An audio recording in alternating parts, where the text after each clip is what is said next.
कभी गौर किया है कि किसी लड़की का आज का व्यवहार कभी कभी उसके बीते कल की छाया लेकर आता है। वो कितनी जल्दी खुल जाती है, कितनी आसानी से पास आने देती है, या फिर अचानक दूर हो जाती है। हर चीज कुछ कहती है, बस समझने की नजर चाहिए।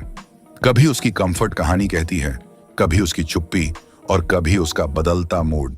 सब कुछ कुछ बताता है, बस हम उसे सुन नहीं पाते। आज मनोवृत्ति में हम बात करेंगे उन मनोवैज्ञानिक संकेतों की जो किसी लड़की के पास्ट एक्सपीरियंसेस की झलक दे सकते हैं। पर याद रखिए, हम यहां किसी को दोष देने नहीं आए हैं, हम यहां समझने आए हैं, ताकि एक आदमी अपनी जिंदगी में शांति, स्पष्टता और आत्मसम्मान बनाए रख सके। नमस्ते दोस्तों, मैं हूं RD और स्वागत है आपका मनोवृत्ति में, जहां हम रिश्तों और मनोविज्ञान की सच्चाई को समझते हैं बिना किसी दिखावे या जजमेंट के। कई बार एक सवाल हर आदमी के मन में गूंजता है, क्या मेरी पार्टनर का कोई फिजिकल पास रहा है? ये सवाल सिर्फ जिज्ञासा नहीं है, ये उस मानसिक शांति से जुड़ा है जिस पर एक आदमी का पूरा भरोसा टिका होता है। क्योंकि जब रिश्ते में शक की हल्की सी दरार आ जाती है तो प्यार का सुकून धीरे धीरे खोने लगता है। आज हम बात करेंगे कुछ ऐसे सटल संकेतों की जो मनोविज्ञान के अनुसार किसी लड़की के पास्ट इंटीमेसी की ओर इशारा कर सकते हैं। लेकिन याद रखिए, हम यहां किसी को जज करने नहीं आए हैं, बल्कि समझने आए हैं, ताकि हर पुरुष अपने जीवन में सही निर्णय ले सके और अपने रिश्ते में क्लैरिटी और शांति बनाए रख सके। वीडियो को आखिर तक जरूर देखिए, क्योंकि अंत में हम बात करेंगे उस माइंडसेट की जो किसी भी पुरुष को मानसिक रूप से मजबूत बना सकता है, चाहे उसके रिश्ते की सच्चाई कुछ भी क्यों ना हो। नजदीकी में असामान्य सहजता। कई बार किसी लड़की की नजदीकी में एक अजीब सी सहजता महसूस होती है, जैसे उसे फिजिकल टच या पर्सनल स्पेस से कोई झिझक न हो, जैसे वो इस जोन को पहले से जानती हो। आमतौर पर जब कोई लड़की किसी रिश्ते में पहली बार आती है तो उसके व्यवहार में एक हल्का सा डर या हेजिटेशन दिखता है।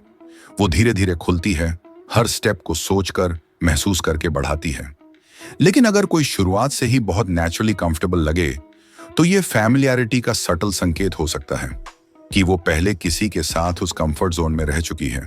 मनोविज्ञान में इसे डिसेंसिटाइजेशन कहा जाता है, यानी जब किसी अनुभव को बार बार जीने के बाद उसका इमोशनल इंपैक्ट धीरे धीरे कम होने लगता है। हालांकि याद रखिए, हर लड़की जो जल्दी खुल जाती है उसका पास्ट जरूरी नहीं कि ऐसा ही रहा हो। कई लोग नेचुरली एक्सप्रेसिव और ओपन हार्टेड भी होते हैं, इसलिए इसे समझिए, पर जज मत कीजिए। ये कोई निर्णय नहीं, सिर्फ एक संकेत है। बाउंड्रीज का जल्दी टूटना। हर रिश्ते में कुछ ना कुछ सीमाएं होती हैं। वो सीमाएं जो किसी इंसान के कंफर्ट लेवल को दिखाती हैं। आमतौर पर जब कोई लड़की किसी नए रिश्ते में आती है तो वो अपनी बाउंड्रीज को धीरे धीरे खोलती है। वो चाहती है कि कनेक्शन बने, पर साथ ही वो अपने कंफर्ट को भी सुरक्षित रखे। लेकिन अगर कोई लड़की बहुत जल्दी ज्यादा करीब आ जाती है तो ये इस बात का सबटल इशारा हो सकता है कि उसके लिए यह जोन नया नहीं है। वो पहले भी इस तरह की इंटीमेसी को महसूस कर चुकी है। ये बिहेवियर ज्यादातर सबकॉन्शियस होता है, जैसे दिमाग खुद कह रहा हो, मैं इस जोन को पहले जान चुकी हूं। पर याद रखिए, हर बार ऐसा होना पास्ट का मतलब नहीं होता। कई लोग इमोशनल डिपेंडेंसी या वैलिडेशन की वजह से भी बहुत जल्दी खुल जाते हैं। कभी कभी वो बस यह महसूस करना चाहते हैं कि कोई उन्हें सच में समझे, कोई उन्हें बिना शर्त स्वीकार करे। इसलिए इन संकेतों को ऑब्जर्व कीजिए, पर किसी पर भी जजमेंट मत बनाइए, क्योंकि समझना एक कला है और जज करना एक गलती।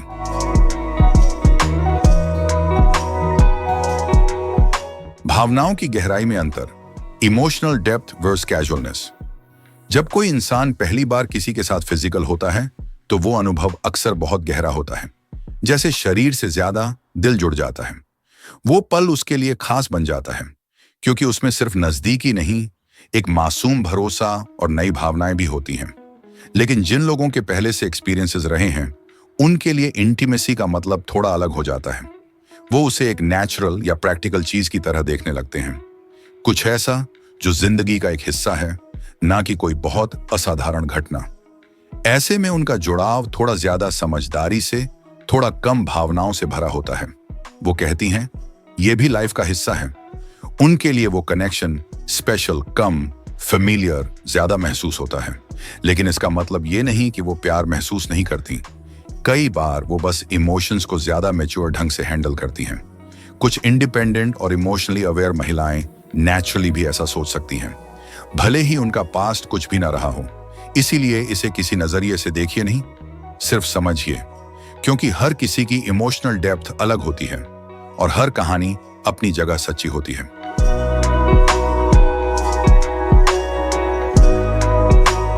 सोशल बोल्डनेस और एक्सट्रावर्जन, सामाजिक सहजता और खुलापन। कुछ महिलाएं होती हैं जो लोगों से बहुत आसानी से जुड़ जाती हैं। उनका आत्मविश्वास, उनकी हंसी, उनकी खुली बातचीत, सब कुछ उन्हें दूसरों के बीच सहज बना देता है। ऐसी महिलाएं अक्सर सोशल बोल्डनेस दिखाती हैं। वो एक्सप्रेसिव होती हैं, एनर्जेटिक होती हैं और उन्हें नए लोगों से मिलना, नई सिचुएशंस को एक्सप्लोर करना अच्छा लगता है। मनोविज्ञान कहता है जो लोग ज्यादा एक्सट्रावर्टेड होते हैं वो नए एक्सपीरियंसेस की तलाश में रहते हैं। उन्हें नॉवेल्टी पसंद होती है, कभी लोगों में, कभी सिचुएशंस में, कभी भावनाओं के एक्सप्रेशन में। और यही ओपननेस कुछ बार उन्हें मल्टीपल कनेक्शन या रिलेशनशिप की तरफ ले जा सकता है, सीधे या परोक्ष रूप में। लेकिन ये बात हमेशा याद रखिए, पर्सनैलिटी कभी भी किसी का पूरा ट्रूथ नहीं होती। कई इंट्रोवर्टेड महिलाएं भी गहरे रिश्ते जी चुकी होती हैं और कई बोल्ड दिखने वाली महिलाएं दिल से बहुत सादगी से प्यार निभाती हैं। इसलिए किसी की सोशल एनर्जी देखकर उसके पास्ट या प्यूरिटी पर राय मत बनाइए, क्योंकि बोल्डनेस सिर्फ बिहेवियर है, चरित्र का पैमाना नहीं। लो अग्रीएबलनेस, कम सहयोगी स्वभाव। हर इंसान का नेचर थोड़ा अलग होता है। कुछ लोग दूसरों की भावनाओं को ज्यादा अहमियत देते हैं, तो कुछ अपनी इच्छाओं और कंफर्ट को प्राथमिकता देते हैं। मनोविज्ञान में जब कोई व्यक्ति अपनी जरूरतों को दूसरों की अपेक्षाओं से ज्यादा महत्व देता है तो उसे लो अग्रीएबलनेस कहा जाता है। ऐसी महिलाएं अक्सर रिलेशनशिप हार्मनी से ज्यादा अपने पर्सनल कंफर्ट और फ्रीडम को जरूरी मानती हैं। उनके लिए रिश्ते की सीमाएं शेयर्ड नहीं होती, बल्कि बहुत पर्सनल होती हैं। कई बार यह पैटर्न उन महिलाओं में दिखाई देता है जिन्होंने इंटीमेसी का अनुभव किया हो, क्योंकि किसी रिश्ते में गहराई से जुड़ने के बाद वो खुद की स्पेस और चॉइस को लेकर थोड़ी और संवेदनशील हो जाती हैं। लेकिन इसका मतलब यह नहीं कि वो सेल्फ सेंटर्ड हैं। कई महिलाएं नेचुरली भी इस ट्रेट के साथ होती हैं, जो बस अपनी इंडिविजुअलिटी को बचाए रखना चाहती हैं। इसलिए इसे किसी लेबल की तरह मत देखिए। ये कोई दोष नहीं, बस पर्सनैलिटी का एक हिस्सा है जिसे समझना जज करने से कहीं ज्यादा जरूरी है।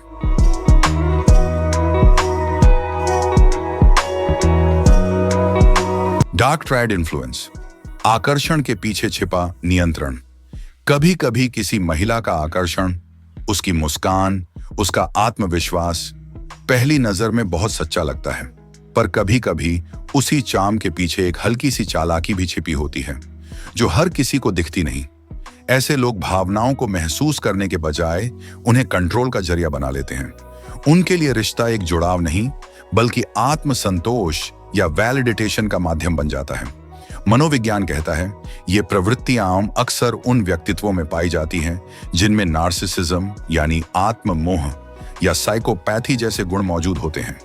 ऐसे लोग दूसरों की भावनाओं से खेलकर अपने भीतर की कमी को भरने की कोशिश करते हैं, और यही कारण है कि वो बार बार नए अनुभवों और नए रिश्तों की तरफ खींचते चले जाते हैं, क्योंकि उनके भीतर स्थिरता से ज्यादा नियंत्रण और मान्यता की भूख होती है। हालांकि हर कोई ऐसा नहीं होता, लेकिन अगर किसी के व्यवहार में यह पैटर्न दिखे तो उसे नजरअंदाज भी नहीं करना चाहिए, क्योंकि सच्चा समझदार वही होता है जो किसी के चार्म में बहने के बजाय उसकी नीयत को महसूस कर सके। गिल्ट और डिफेंसिव बिहेवियर, अंदर की सफाई और बचाव का भाव। कई बार किसी लड़की के व्यवहार में एक बहुत हल्की सी बेचैनी महसूस होती है, जैसे वो अपने अतीत से पूरी तरह आगे बढ़ तो गई है, पर कहीं भीतर कुछ अब भी उसे परेशान करता है। वो छोटी छोटी बातों पर भी जरूरत से ज्यादा सफाई देने लगती है। मैं वैसी नहीं हूं, तुम मुझ पर शक क्यों कर रहे हो, मैंने कुछ गलत नहीं किया। और अगर आप बस कुछ सामान्य बात पूछें तो वो तुरंत डिफेंसिव हो जाती है। आवाज थोड़ी ऊंची, चेहरा थोड़ा तना हुआ, जैसे किसी पुराने डर या सवाल को फिर से छेड़ दिया गया हो। असल में ये ओवर एक्सप्लेनिंग और डिफेंसिव टोन सबकॉन्शियस गिल्ट या इनर डिस्कम्फर्ट का संकेत होता है। वो अपने बारे में दूसरों की राय को लेकर बहुत ज्यादा कॉन्शियस रहती हैं। कभी कभी इतना कि खुद को सही साबित करने की जरूरत महसूस होती है, भले ही किसी ने उन्हें गलत कहा ही ना हो। मनोविज्ञान इसे कॉम्पेंसेटरी बिहेवियर कहता है, यानी जब इंसान किसी बात को छिपाने की बजाय उसे बार बार समझाने की कोशिश करता है, ताकि दूसरों को नहीं बल्कि खुद को यकीन दिला सके कि वो अब वही इंसान नहीं रही। समझ, संतुलन और आत्मसुरक्षा। एक बात हमेशा याद रखिए, ये सारे ट्रेड्स किसी को जज करने के लिए नहीं हैं, बल्कि समझने के लिए हैं। क्योंकि हर इंसान की कहानी अलग होती है। हर किसी का अतीत उसकी अपनी परिस्थितियों से बना होता है। कभी ओपननेस का मतलब पास्ट नहीं होता और कभी रिजर्व नेचर का मतलब इनोसेंस भी नहीं। हम यहाँ किसी को गलत साबित करने नहीं आए, हम आए हैं एक सच्चाई को समझने, ताकि आने वाले कल में कोई आदमी अपने जीवन के सबसे बड़े फैसले सोच समझ कर ले सके। एक पुरुष पर जिम्मेदारियों का बोझ बहुत बड़ा होता है। घर, परिवार, समाज, करियर, हर जगह उसे खुद को साबित करना पड़ता है। इसलिए उसके लिए मानसिक शांति और भावनात्मक स्थिरता किसी भी रिश्ते से कम महत्वपूर्ण नहीं हो सकती। अगर कोई लड़की अपने अतीत में बहुत अनुभव रखती है, तो कई बार वो रिश्ता उतनी भावनात्मक गहराई से नहीं निभा पाती जितनी एक सच्चा समर्पित आदमी डिजर्व करता है। कभी प्यार में सॉफ्टनेस कम हो जाती है, कभी जुड़ाव की प्योरिटी फीकी पड़ जाती है। इसलिए समझदारी यही है कि आदमी किसी रिश्ते में कदम रखने से पहले उस लड़की की नेचर, उसकी इमोशनल कैपेसिटी और उसके जीवन के अनुभवों को गहराई से समझे। ये जजमेंट नहीं है, ये आत्म सुरक्षा है। क्योंकि जब आदमी का मन शांत होता है, तभी उसका जीवन संतुलित होता है। समझिए, महसूस कीजिए, पर बिना सोचे समझे किसी पर भरोसा मत कीजिए। मन की शांति, रिश्ते की सच्चाई। रिश्ते की असली खूबसूरती भरोसे और स्पष्टता में होती है। अगर आप शादीशुदा हैं, तो याद रखिए, आपकी मानसिक शांति आपके रिश्ते से भी ज्यादा कीमती है। क्योंकि जब मन शांत होता है, तो रिश्ता अपने आप खूबसूरत बन जाता है। एक संतुलित मन ही एक स्थिर रिश्ता और एक स्वस्थ भविष्य बना सकता है। किसी का पास्ट जानना गलत नहीं है, क्योंकि सच्चाई जानना इंसान का अधिकार है। लेकिन उसके लिए किसी को सजा देना या उसके पूरे व्यक्तित्व को उसी नजर से देखना, वो गलत है। किसी की कहानी को समझना आपको समझदार बनाता है, पर उसकी निंदा करना आपको छोटा बना देता है। इसीलिए रिश्तों में समझ रखिए, पर अपनी सीमाएं और आत्मसम्मान कभी मत खोइए। हर आदमी को अपने जीवन में कई जिम्मेदारियां निभानी होती हैं, परिवार की, करियर की, समाज की, और ये सब तभी संभव है जब उसका मन शांत और संतुलित रहे। याद रखिए, एक स्वस्थ मन ही एक स्वस्थ रिश्ता और एक स्वस्थ भविष्य बनाता है। अगर आप चाहते हैं कि हम अगली वीडियो में पुरुषों की भावनाओं, उनके डर और उनकी मानसिक चुनौतियों पर विस्तार से बात करें, तो कमेंट में बताइए। आप अपना अनुभव भी साझा कर सकते हैं, क्योंकि आपका अनुभव किसी और के लिए एक सीख बन सकता है।